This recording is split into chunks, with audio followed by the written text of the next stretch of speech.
Outriders launched April 1st, and it still has issues with online matchmaking as of today, April 6th. And everyone's looking for someone to blame. Do you blame People Can Fly? Do you blame Square Enix? Do you blame Microsoft? Who is responsible for this madness? Because they have not been able to get this together. Matchmaking issues. Is it People Can Fly? Maybe it's Microsoft's Azure servers. There's authentication issues. Is that a Square Enix? Do you blame it on that? I can't even get in the game. I can't even play the game. So who do you pin this on? I think because there's so many issues, just little issues everywhere, I feel like it's a little hard to pin it on any one company. But I think you do have to look at People Can Fly, but I still think it's a little more complicated than just, it's People Can Fly's fault.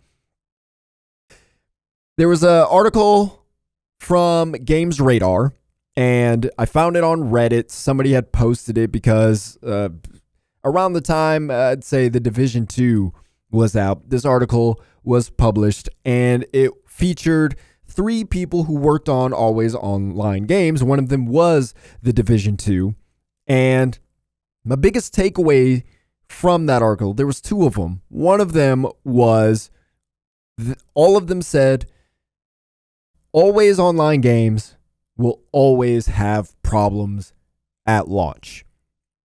The other thing was, rarely is it server scaling as the solution. A lot of people like to say, they just need more servers. If they just got more servers, this would be a problem. How in the world? Why would they not get more servers?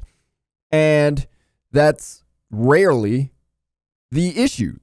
It's something else with the line of code, something else that they couldn't have spotted, because these games are hard to test because you need live.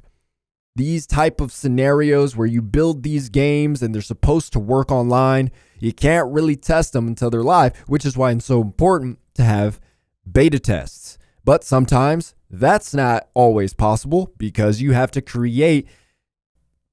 have to create a different game to have that beta, which wastes more time and resources. And I say waste. They didn't say waste, but you understand what I'm saying. So it's a little complicated when you have that kind of situation.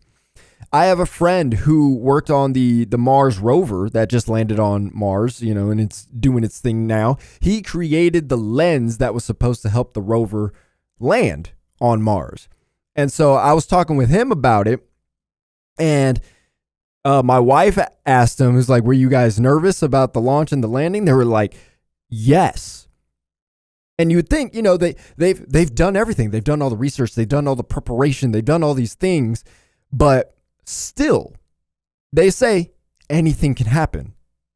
And so his basically what he was saying was, you hope all that research, you hope the preparation, all the calculations you've made, everything is, pieced together correctly, and you hope that leads to success. But anything can happen. Anything. And so you sit there nervous.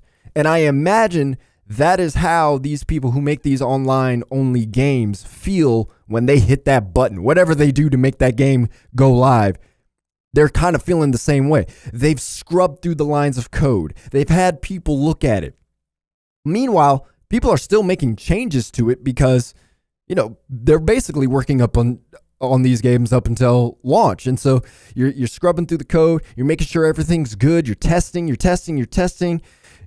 Some bugs exist, but some of those you got to let go. You got to make sure that the game functions and all this stuff looks great.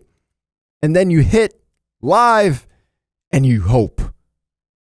That's what I imagine they feel. They just hope it works, because anything can happen. And I think a lot of people look at online games and the programming and all that stuff that goes with it as just kind of like, you write an article and you type the text on the page, you make sure the grammar's correct, you make sure the spelling's correct, and then once you publish it, it's there, it's done. You should have known everything that was going to happen before you publish. It's like, No, because certain things react differently once it's live, and it's really hard to test that stuff. And so, not to mention, these developers, they're using other people's stuff to create their game, right? People Can Fly used Unreal Engine to create Outriders. They didn't make their own engine for this. I'm sure they've used, whatever they needed. I see a lot of games use Havoc for their physics, for example. That's not the tech they created, right? With what I was talking about with the Mars rover, they use their own stuff. Yeah, they had to buy parts from like different people, of course. We don't all build our own nails to screw in stuff and whatnot, but you understand what I'm getting at. Like, they built their stuff with whatever they had. This is not the case here. They used a lot of third-party tech to create it, and so now you have to deal with that issue as well, which could create more problems.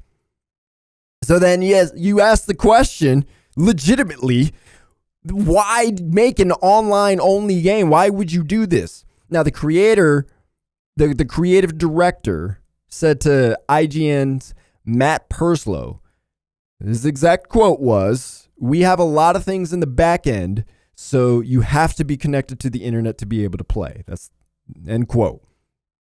And obviously that doesn't go into any kind of detail. Well, what kind of things in the back end do you really need for a game that you can play by yourself, but you also can play with other people online? Why would you do that? I haven't been able to find anything that says what that could be. Most of the speculation that I've seen is that it was meant to reduce cheaters. If that's the case, that's really not a bad reason. And you might say, yeah, it's PvE. Why would you need to do that? Like, who cares if somebody cheats? Okay, imagine you're at level 4 and you are playing with another level 4 online, and they're just decimating everything because they have these ridiculous guns that either you can't even get or they're not even supposed to have yet. Like, that's going to ruin the fun. It just is.